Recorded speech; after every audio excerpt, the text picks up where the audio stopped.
ad infinitum.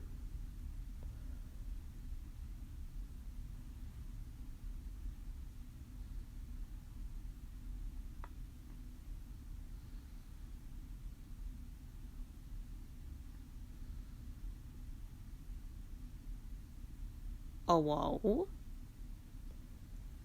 What's this?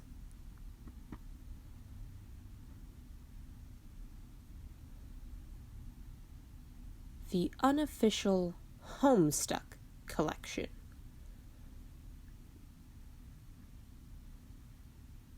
Huh.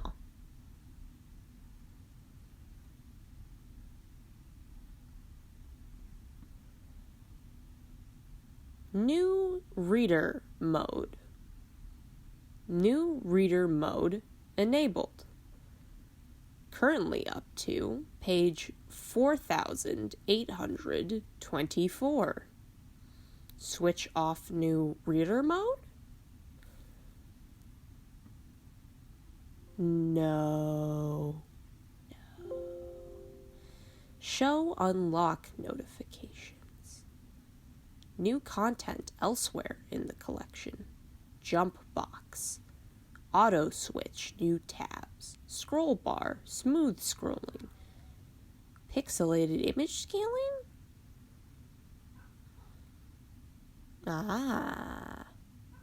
MSPA page numbers. Online Bandcamp player. Developer mode. Theme override. You must first finish Homestuck. Okay. Text override. Arrow key navigation. Automatically open logs.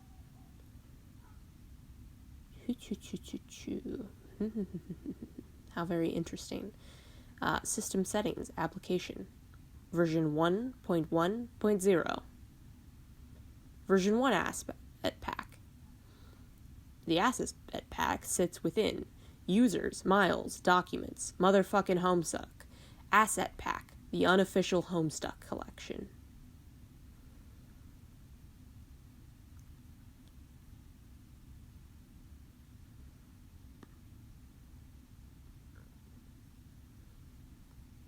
For those of you not in the know, new readers, welcome. Wondering where to begin? Hold up. I need to find the charger before my phone dies. Probably, yes. Yes.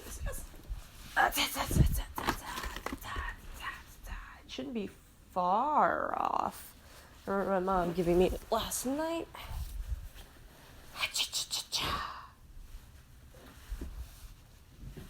What in the world? Hello? Little charger, where'd you go? Oh, doggo go bark.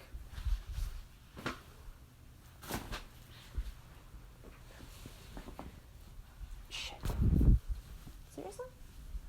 I can't have been far. Doggo go bark.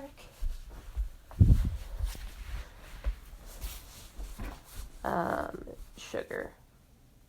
Okay. That's fine. We'll just have to wrap this up quick then. I think I've stepped on my other recorder. Shit.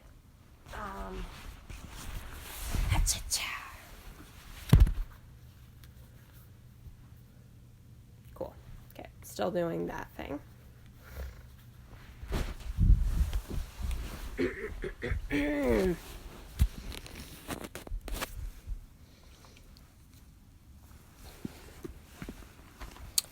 The unofficial Homestuck collection. If you've come this far and are just wondering where to start, you almost certainly want to go to Homestuck and take it from there. Feeling a bit more adventurous? Then try starting with Homestuck's cult classic predecessor, Problem Sleuth. To progress through the story, click on the commands below each page. to which the characters will respond on the next page. They used to be picked from reader suggestions on the original site, MS Paint Adventures. The rest of the content in this collection can be considered supplementary material. Peruse it in your own downtime, or when your story progress unlocks new content. Still here? Maybe you're hesitating. Isn't there something I need to know or do in order to read Homestuck? Not at all. Just start at the beginning. Take it one page at a time, and stick with it until it gets its hooks into you. New reader mode will protect you from everything in the collection that could possibly be considered a spoiler. What I don't recommend is trying to look stuff up online, at least for a while. Late arrival spoilers will slap you in the face. Try asking a friend. Failing that, Homestuck fan communities are often happy to help newcomers and will answer your questions, although they're not set up to provide spoiler-free experiences. Okay, but I still want some context. There's a fair chunk of history behind the format of Homestuck and the other MS Paint adventures, which is probably best left explained by the big man himself. If you're curious, check out the original introduction by Homestuck's author, Andrew Hussey. MS Paint Adventures. Hey! Welcome to MSPA. If you'd like to jump right into reading something, I think Problem Sleuth is a good place to start, personally. But it's a pretty long read, so be sure to have the save game feature handy.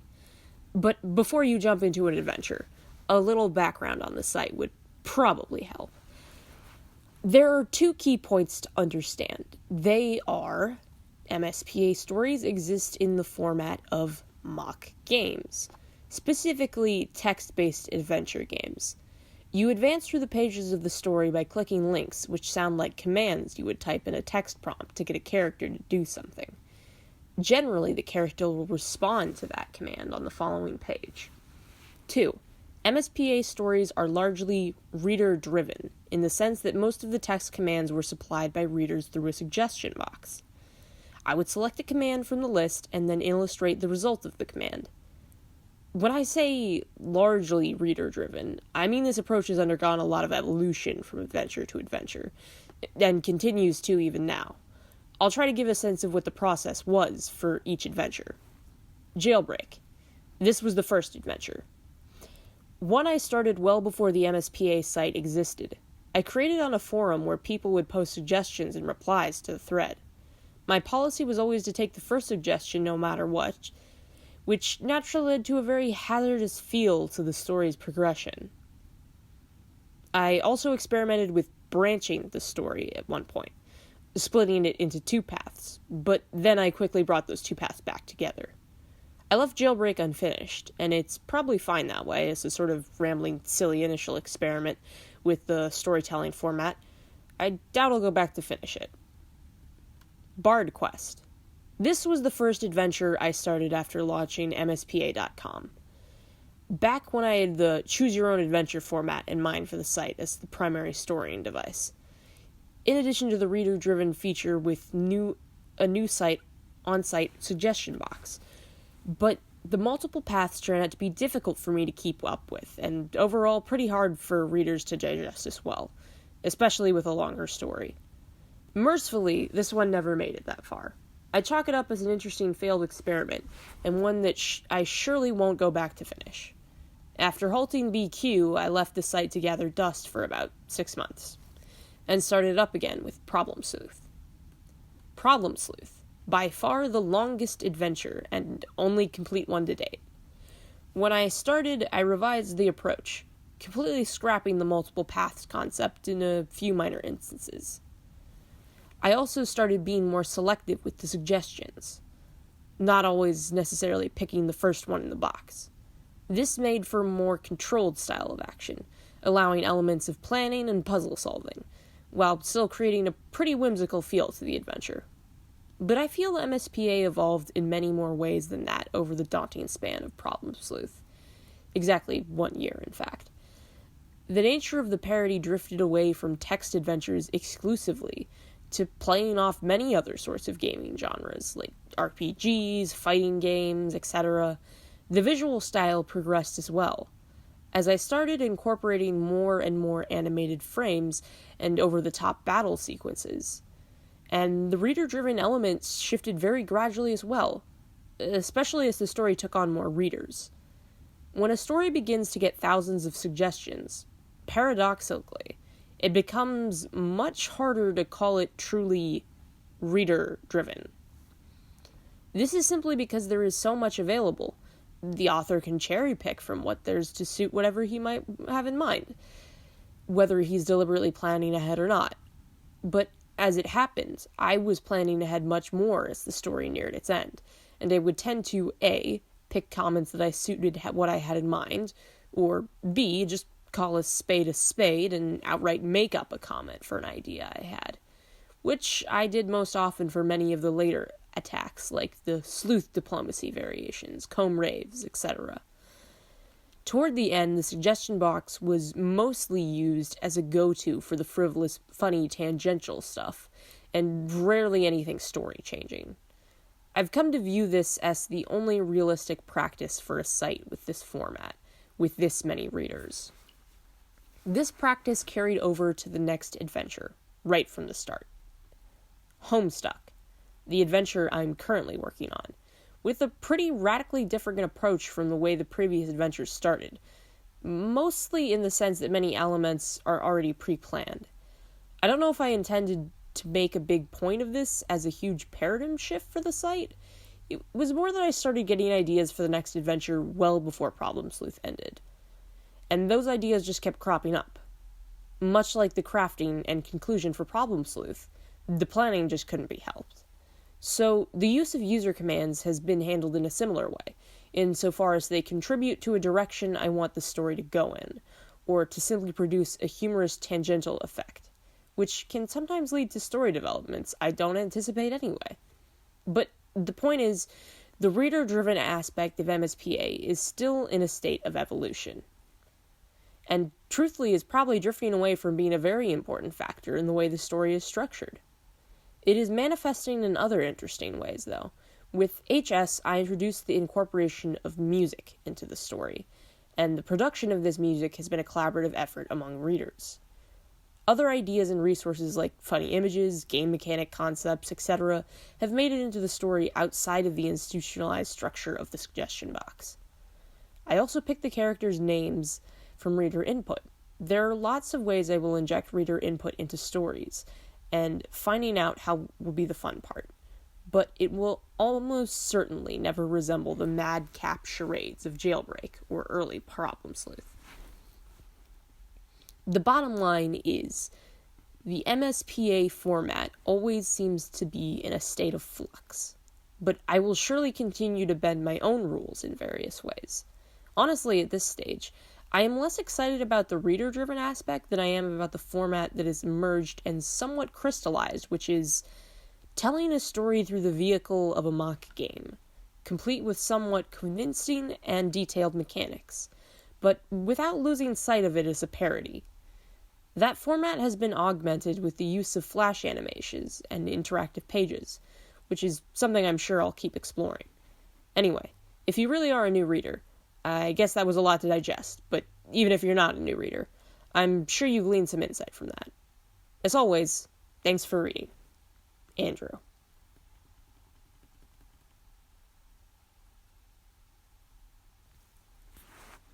Low power, 10%. Okay, gotta wrap this up. What am I doing here? Oh, excuse me. How to navigate collection? General navigation. In the unofficial Homestuck collection, the homepage is your main hub for accessing content. You should be able to get a glance of everything the collection contains from here. If you want to quickly navigate to another part of the collection, your first stop should be the homepage. Got new reader mode enabled? Wondering about the mysterious question marks plastered everywhere?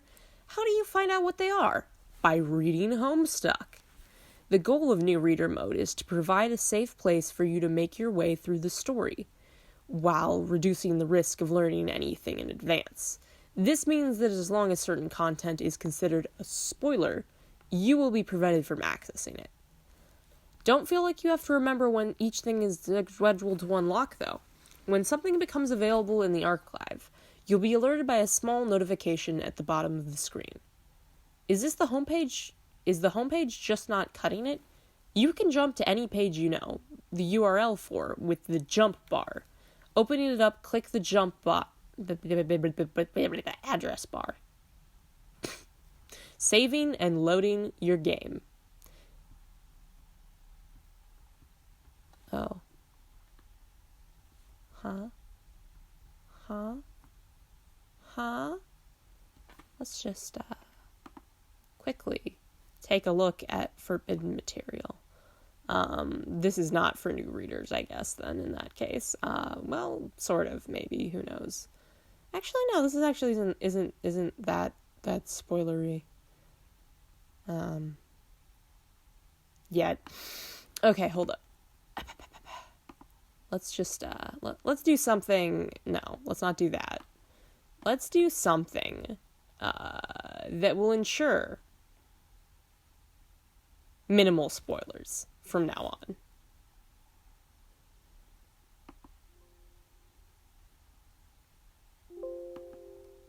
Oh, shit. Okay, hold up. Oh. Okay, no, we still have more. All right, hold up. I need to read this. Let me tell you a story about a webcomic called Homestuck, the fourth in a series of MS Paint adventures, authored by Andrew Hussey from 2000. Okay, I was like 2006, 2000. Anyways, Homestuck officially 2000. Anyways. 2006 to 2016, that's a decade. It became wildly successful, in part because of its eclectic use of web technology like Adobe Flash and GIF animations. However, with Flash finally being phased out at the end of 2020, Homestuck is in a precarious state. While there have been official attempts to preserve aspects of the original experience by Viz Media, who have published Homestuck since 2018, the results have been mixed. With extra content scattered around the web in various states of decay, a solution was needed to preserve Homestuck's one-of-a-kind presentation and flair, for both returning readers and those new to the story. This self-contained collection contains Homestuck, with Flash elements fully intact, the other MS Paint adventures, official Homestuck side stories, and a variety of goodies for the inquiring reader, as well as a variety of unintrusive enhancements to the overall presentation, both for quality and convenience.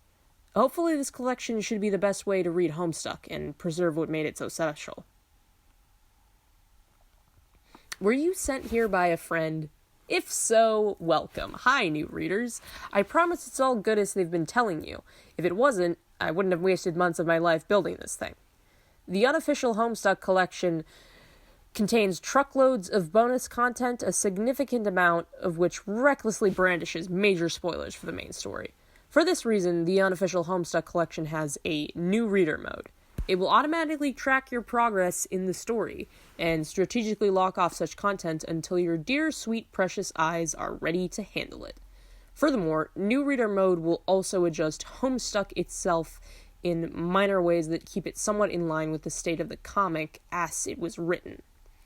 Whether you're a totally new reader, or if you've already made some progress on the official website, it is heavily recommended you leave this setting enabled. You can always switch it off later if it ends up being too much. Yeah, let's start from 413. Hold up. Wait. Oh, I can't get the settings yet. Okay, hold up. Let us locate the assets. To gain access to the meat of this collection, you'll have to tell it where to find the assets on your computer. Make sure you've unzipped the folder, and everything should check out. Oh, okay, there it is. Beautiful. All done. Let's roll.